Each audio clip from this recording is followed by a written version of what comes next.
jornalista há 50 anos, né? Comecei em 64, cobri muitas eleições. Foi a mais difícil a campanha eleitoral para mim, como jornalista, como profissional, porque foi uma guerra, né?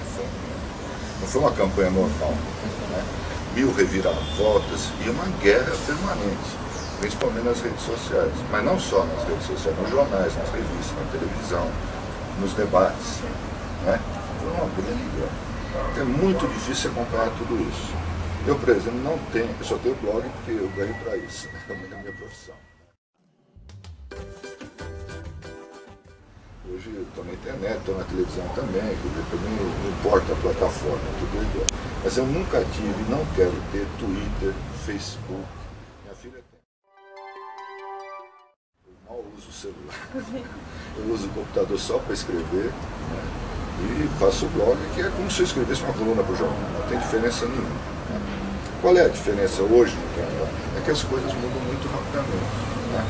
Eu faço meu blog de manhã, quando eu termino de fazer e vou dar uma olhada na internet, alguma coisa já mudou. E aí durante o dia todo você tem que estar atento, porque às vezes uma coisa que você escreveu de manhã, né, já está superada à tarde, à noite. Né? Então eu me lembro, uma história curiosa, do Carlos Castelo Branco, que foi um dos maiores jornalistas políticos do país, trabalhava no Jornal do Brasil. Era um papa da política do Brasil, né? Ele era mais importante que os políticos. Os políticos procuravam o Castelo. E ele era viciado também de só trabalhar de manhã, de só escrever de manhã, coluna dele. Né? O resto do dia ele ficava conversando com as pessoas, mas ele escrevia sempre na parte da manhã. E eu dei até o nome dele, do Castelinho, Carlos Castelo Branco, na Secretaria de Imprensa da Presidência quando eu estive lá. Eu fiz uma reforma, né? Arrumei tudo lá. E aí teve uma inauguração, uma festa, todo mundo botou uma placa. Né? Ele é um exemplo do jornalista para mim. Né? Foi um dos mestres, né? Eu tive a sorte e a honra de trabalhar com ele no Jornal do Brasil.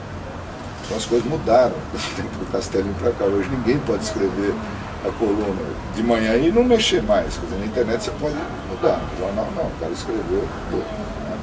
Então essa é a rapidez das coisas, as mudanças permanentes e tal, que te deixam no ar 24 horas por dia. Hoje, de um lado, isso é uma vantagem, né? Essa comunicação democratizada, né? Todo mundo é receptor, emissor e receptor de informação, né? Mas se você não tomar cuidado, você se perde nisso aí, para separar o joio do trigo, que é a função do jornalista. Né? E aí brincam, dizendo que geralmente o jornalista publica o joio, né? Separa o joio do trigo e publica o joio. Né? Você tomar muito cuidado.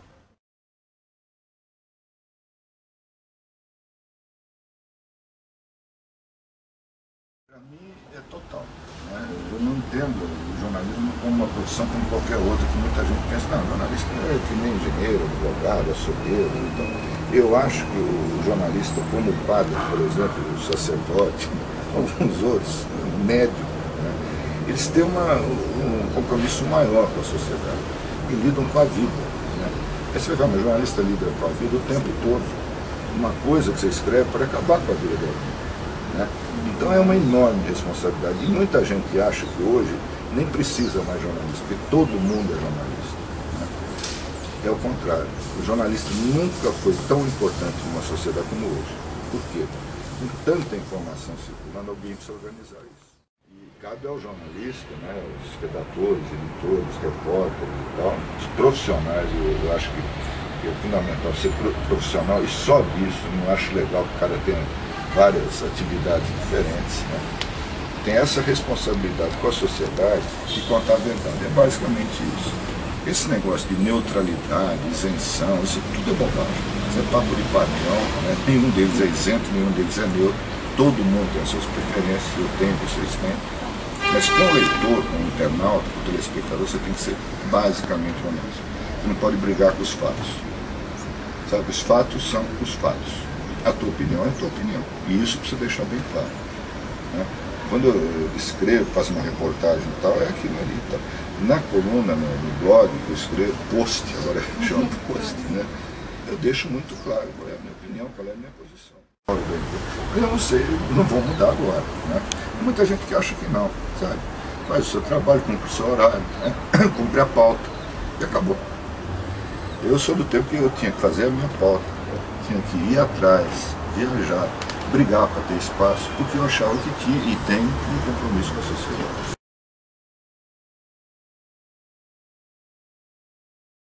Eu acho que é bom ter faculdade, né? Quem tem a chance de fazer uma universidade, uma faculdade, torna-se um profissional melhor, né? Acho fundamental. Agora, não acho fundamental o diploma. Eu, por exemplo, não tenho. Fiz 3 faculdades, quer dizer, comecei 3, não terminei nenhuma, né? Fui da primeira escola de comunicações da USP. Então, eu tenho essas 2 visões, né? Eu acho que é bom fazer faculdade, sou contra as faculdades. As faculdades têm que ser melhores, têm que se adaptar à realidade, ao mercado. Eu acho as faculdades onde eu vou fazer palestra, muito fracas. Jornalistas, estudantes muito desanimados. Professores fora da realidade, né? Mas mesmo assim, mesmo com as falhas, é melhor ter uma faculdade do que não ter. Não necessariamente de jornalismo. Sabe, eu acho que você pode fazer uma boa faculdade de ciências sociais, de história, né? E ser um bom jornalista. Agora, eu defendo uma outra coisa que pouca gente fala. É um exame de acesso à profissão igual da Ordem dos Advogados do Brasil. É o exame de acesso, eu defendi isso quando eu estava no governo, né? Fiz um rolo danado e tal. E a fiscalização do exercício da profissão. Primeiro, para entrar, você tem que ter um conhecimento básico do que é ser jornalista, né? Muitos têm o diploma e não têm isso. Então, eu defendo um exame de acesso à carreira. E um Conselho Nacional de Jornalistas, né, que fiscalize a profissão para não avacalhar como está sendo avacalhado.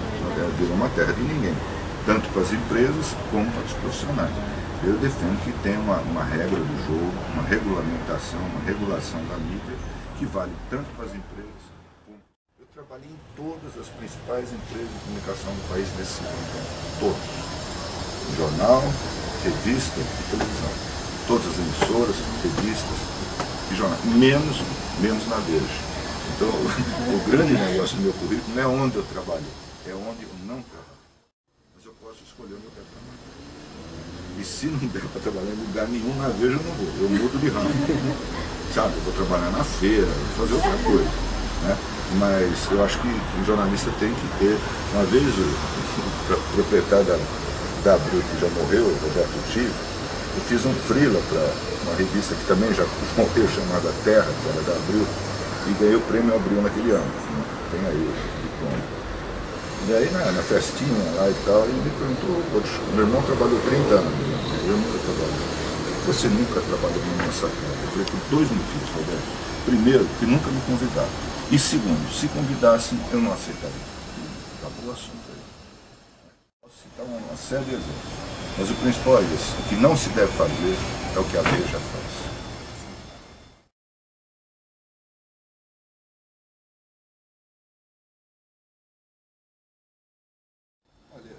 Tem uma coisa aí que não é mérito, não é virtude, porque eu sou assim, eu nasci assim, sou assim.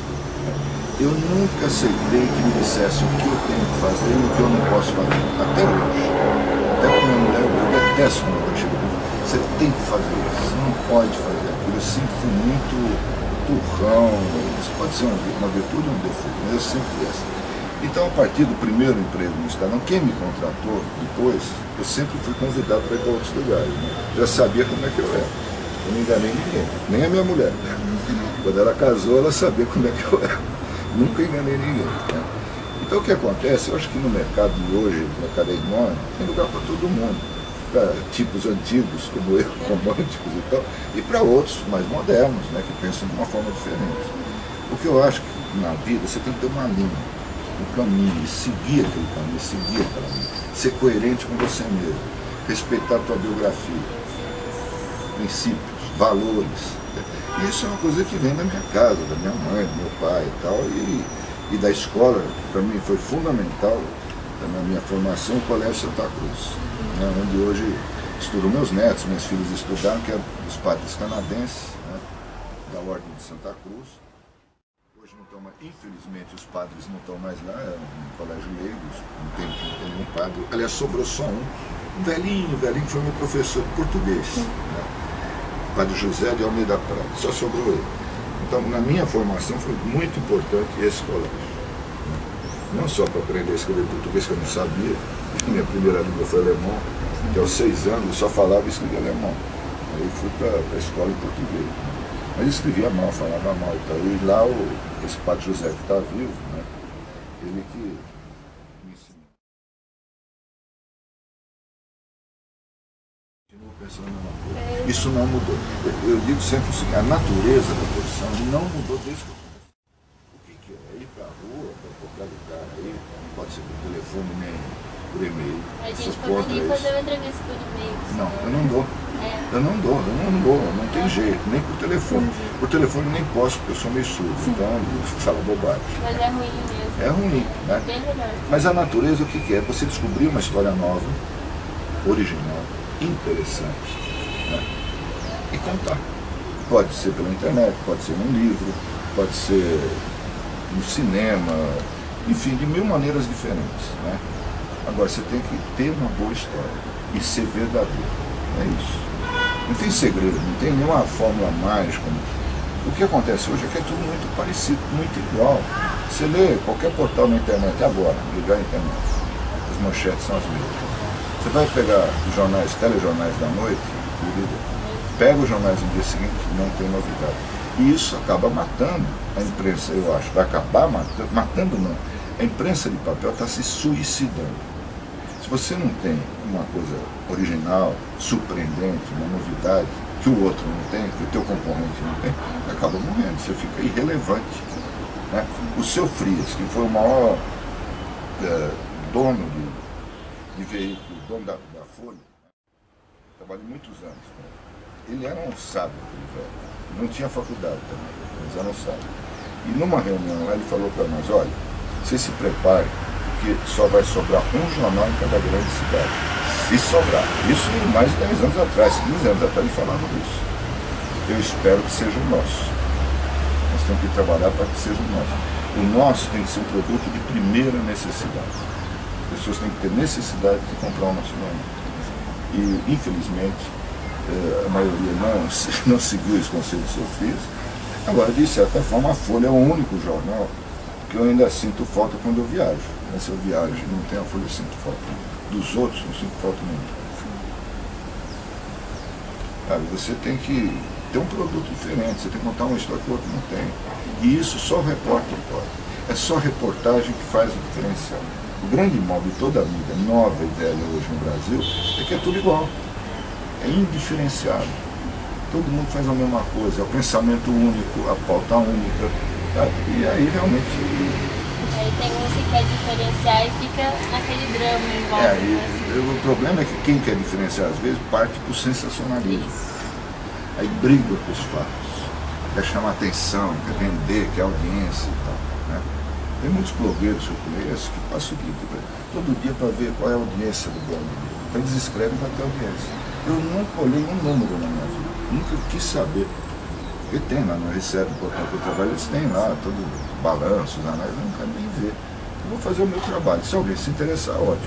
Se não se interessar, vocês me mandam embora. Então é isso, é simples. Né? Agora, eu não vou escrever para agradar o leitor. Né? Você sempre sabe que tem assuntos, né, que eu sinto comigo no blog, pelos comentários. Que o blog é aberto, para todo mundo escrever comentário. Se é um assunto mais polêmico agora na campanha eleitoral, de política, porra, tem comentário pra caramba. Eu leio todos. Eu libero um por um. Não sai nenhum que eu não leio. Né? Muitos eu tive que deletar, porque eram ofensivos, era baixaria. Como foi a campanha? Né? Então, metade eu tive que jogar fora. Agora, hoje, por exemplo, eu escrevi, eu acho, posso até dar para vocês, mais importante desse ano. A melhor história desse ano. Tem meia dúzia de comentários. Porque não é política. Né? E eu sou identificado como um jornalista político. Né? Então, mas o que eu escrevi hoje, outro dia também, sobre o Ouro Preto, me dá um prazer enorme. Né? É claro que eu não posso fazer isso todo dia, porque também, né, você não pode nem fazer só o que o leitor quer, mas também não fazer só o que você quer, o que você gosta. Então, você tem que estar mais ou menos antenado no que está acontecendo. Dá para fazer poesia, né? É outra coisa. Você faz um livro de poesia. Jornalismo é jornalismo.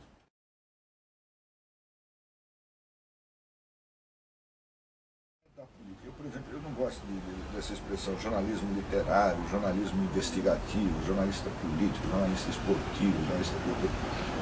Jornalismo é jornalismo. E só tem dois tipos, né? O bom e o ruim. O honesto e o desonesto. Eu já fiz todos esses negócios, jornalismo investigativo, político, cultural, eu já passei por todas as áreas. Né? E acho uma bobagem esse negócio de jornalismo literário. Geralmente falam que é jornalismo literário, que deveria ser sempre uma coisa bem escrita, uma história bem contada. Né? E há sim, coisas em comum entre jornalismo e literatura. Né? Hoje, o maior sucesso, que grande mercado de trabalho são as biografias. Que são as biografias? São perfis, né? Como a gente faz na revista, como faz no jornal, como faz na internet. É um belo mercado de trabalho. Colegas meus estão ganhando uma grana, né? Então, eu acho que não é você rotular as coisas, né? Mas você procurar. O grande desafio nosso, todo dia tem uma história. Como eu quebrei o braço no começo, quando eu sinto uma foda, eu tenho viajado muito pouco. Né? Por coincidência, eu só saí de São Paulo esse ano 5 vezes, né? E as 5 vezes eu fui para Minas. Eu não sei o que está acontecendo no resto do Brasil. Né? Se eu tentar entender o Brasil pelo que eu vivo aqui nesse bairro, né? Que é o reduto mais conservador do mundo, né? Só que é o que tem de reacionário, que você pode imaginar está aqui. Né?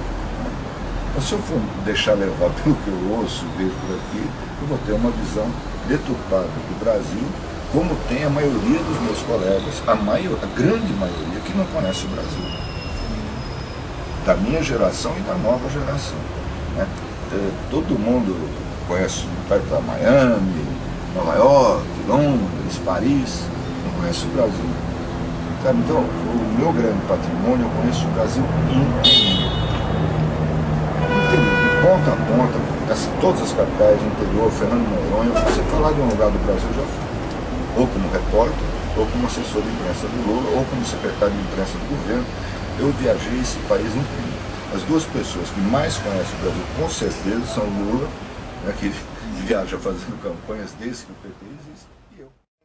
Eu, por exemplo, eu não gosto dessa expressão jornalismo literário, jornalismo investigativo, jornalista político, jornalista esportivo, jornalista cultural. Jornalismo é jornalismo. E só tem dois tipos, né? O bom e o ruim. O honesto e o desonesto. Eu já fiz todos esses negócios, jornalismo investigativo, político, cultural, eu já passei por todas as áreas. Né? E acho uma bobagem esse negócio de jornalismo literário. Geralmente falam que é jornalismo literário, que deveria ser sempre uma coisa bem escrita, uma história bem contada. Né? E há sim, coisas em comum entre jornalismo e literatura. Né? Hoje, o maior sucesso, que grande mercado de trabalho são as biografias. Que são as biografias? São perfis, né? Como a gente faz na revista, como faz no jornal, como faz na internet. É um belo mercado de trabalho. Colegas meus estão ganhando uma grana. Né? Então, eu acho que não é você rotular as coisas, né? Mas você procurar. O grande desafio nosso, todo dia tem uma história. Como eu quebrei o braço no começo, quando eu sinto uma foda, eu tenho viajado muito pouco. Né? Por coincidência, eu só saí de São Paulo esse ano 5 vezes, né? E as 5 vezes eu fui para Minas. Eu não sei o que está acontecendo no resto do Brasil. Né? Se eu tentar entender o Brasil pelo que eu vivo aqui nesse bairro, né? Que é o reduto mais conservador do mundo, né? Só que é o que tem de reacionário, que você pode imaginar está aqui. Né? Então, se eu for deixar levar pelo que eu ouço e vejo por aqui, eu vou ter uma visão deturpada do Brasil, como tem a maioria dos meus colegas, a grande maioria, que não conhece o Brasil. Da minha geração e da nova geração. Né? Todo mundo conhece, vai para Miami, Nova York, Londres, Paris, não conhece o Brasil. Sabe? Então, o meu grande patrimônio, eu conheço o Brasil inteiro. De ponta a ponta, todas as capitais do interior, Fernando Noronha, você falar de um lugar do Brasil, eu já fui. Ou como repórter, ou como assessor de imprensa do Lula, ou como secretário de imprensa do governo. Eu viajei esse país inteiro. As duas pessoas que mais conhecem o Brasil, com certeza, são o Lula, né, que viaja fazendo campanhas desde que o PT existe, e eu, né, que fiz as campanhas com ele e fiz 1 milhão de reportagens. Quando pergunto o que é um repórter, o repórter é o cara que pergunta. Né? É isso, por isso que a gente tem duas orelhas e só tem uma boca. Eu falo demais, eu reconheço, mas eu sei ouvir. Eu vou fazer uma matéria, eu falo o mínimo necessário para poder ouvir mais. E perguntar o que tem que ser perguntado. Esse é o negócio, não tem. Você tem que perguntar. Porque nenhum de nós sabe tudo. Sobre ninguém, sobre nada. Né? Então como é que você fica sabendo? Perguntando para os outros. Você faz o que gosta, você tem paixão pelo que você faz e faz o que você quer, na hora que você quer, isso não é trabalho. Não é nada sofrido, cara, tem hora que é, né? Tem hora que você não consegue uma peça, você não acha o cara que você tem que falar, você viaja um dia inteiro, chega num lugar, não acha a história, né? Sabe? Aí o que eu comecei a fazer? Depois de um certo tempo, eu já estava velho, na revista Brasileiros, que eu ajudei a fundar, que é uma bela revista, depois vocês deviam ler sempre. Era uma aula permanente de jornalismo, uma revista mensal. Não é para eu trabalhar, é porque é dono, né? Tem 6 anos. Fui com o dono, que é fotógrafo também, num lugar que era o primeiro lugar do Brasil, eu não lembro o nome, interior do Ceará, que aboliu a escravidão. Antes do resto do Brasil, 1888, mas anos antes foi abolida nesse lugar. Redenção, no interior do Ceará. E aí me falaram que tinha um cara que era de uma família de escravos, remanescentes daquela época, não sei o que. Então eu achei esquisito, porque, pô, tanto tempo se passou, esse cara deve ter 130 anos. Mas realmente ele era filho de um escravo, só que eu não achava o cara. Não achava, porque o cara se escondia, não sei. Eu passando o dia inteiro até, acabamos achando. E ele falava pouco, muito ressabiado. Mas a própria história de como chegar lá e como ir atrás do cara rendeu uma baita reportagem. Por isso que é impossível fazer matéria por telefone. É impossível. Sem olhar para a pessoa, como é que você vai dizer, como é que é o ambiente dela, né, como é que é a cara dela, como é que é o jeito. Você não percebe se está mentindo ou não. Né? Você olhando, você sabe em 5 minutos se o cara está mentindo ou falando a verdade. Agora por telefone, o cara te engana, por e-mail então, escreve o que ele quer. Sabe? E o jeito de você ser leal com o leitor, com o internauta, com o espectador, qualquer coisa, com a freguesia, assim, as coisas como elas foram. Um velho autor, meu destino, que eu não lembro o nome, tem que contar a história como a história foi. Começar pelo começo. Eu procuro fazer assim. Uma história boa tem que ser contada como foi desde o começo. Quando pergunto o que é um repórter, o repórter é o cara que pergunta. Né? É isso, por isso que a gente tem duas orelhas e só tem uma boca. Eu falo demais, eu reconheço, mas eu sei ouvir. Eu vou fazer uma matéria, eu falo o mínimo necessário para poder ouvir mais. E perguntar o que tem que ser perguntado. Esse é o negócio, não tem. Você tem que perguntar. Porque nenhum de nós sabe tudo. Sobre ninguém, sobre nada. Né? Então como é que você fica sabendo? Perguntando para os outros. Sendo curioso. Tem que ser chato, tem que ser curioso. É isso. Porque às vezes tem cara que fica falando da profissão, que é tão difícil, que não sei o que, é nada. Você faz o que gosta, você tem paixão pelo que você faz e faz o que você quer, na hora que você quer, isso não é trabalho. Não é nada sofrido, cara, tem hora que é, né? Tem hora que você não consegue uma peça, você não acha o cara que você tem que falar. Você viaja um dia inteiro, chega num lugar, não acha a história, né? Sabe? Aí o que eu comecei a fazer? Depois de um certo tempo, eu já estava velho, na revista Brasileiros, que eu ajudei a fundar, que é uma bela revista, depois vocês deviam ler sempre. Era uma aula permanente de jornalismo, uma revista mensal. Não é para eu trabalhar, é porque é dono, né? Tem 6 anos. Fui com o dono, que é fotógrafo também, num lugar que era o primeiro lugar do Brasil, eu não lembro o nome, interior do Ceará, que aboliu a escravidão. Antes do resto do Brasil, 1888, um dia, né, que foi abolida a escravidão no Brasil, mas anos antes foi abolida nesse lugar. Redenção, no interior do Ceará. E aí me falaram que tinha um cara que era de uma família de escravos, remanescentes daquela época, não sei o que. Então eu achei esquisito, porque, pô, tanto tempo se passou, esse cara deve ter 130 anos. Mas realmente ele era filho de um escravo, só que eu não achava o cara. Não achava, porque o cara se escondia, não sei. Eu passando o dia inteiro até, acabamos achando. E ele falava pouco, muito ressabiado. Mas a própria história de como chegar lá e como ir atrás do cara rendeu uma baita reportagem. Você nunca perde a viagem. Por isso que é impossível fazer matéria por telefone. É impossível. sem olhar para a pessoa, como é que você vai dizer, como é que é o ambiente dela, né, como é que é a cara dela, como é que é o jeito, você não percebe se está mentindo ou não. Né, você olhando, você sabe em 5 minutos se o cara está mentindo ou falando a verdade. O próprio telefone, o cara te engana, por e-mail então, você vai o que ele quer. Sabe? E o jeito de você ser leal com o leitor, com o internauta, com o espectador, qualquer coisa, com a freguesia, assim, as coisas como elas foram. Um velho autor nordestino, que eu não lembro o nome, tem que contar a história como a história foi. Começar pelo começo. Eu procuro fazer assim. Né? Uma história boa tem que ser contada como foi desde o começo.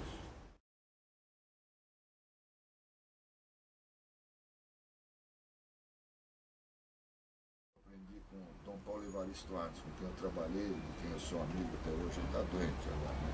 Mas sempre que eu me despedia dele, ele falava assim, coragem. Né? Então, para ser jornalista, o que você precisa basicamente é coragem. Além de tudo que eu já falei antes. De ser honesto, não brigar com os fatos.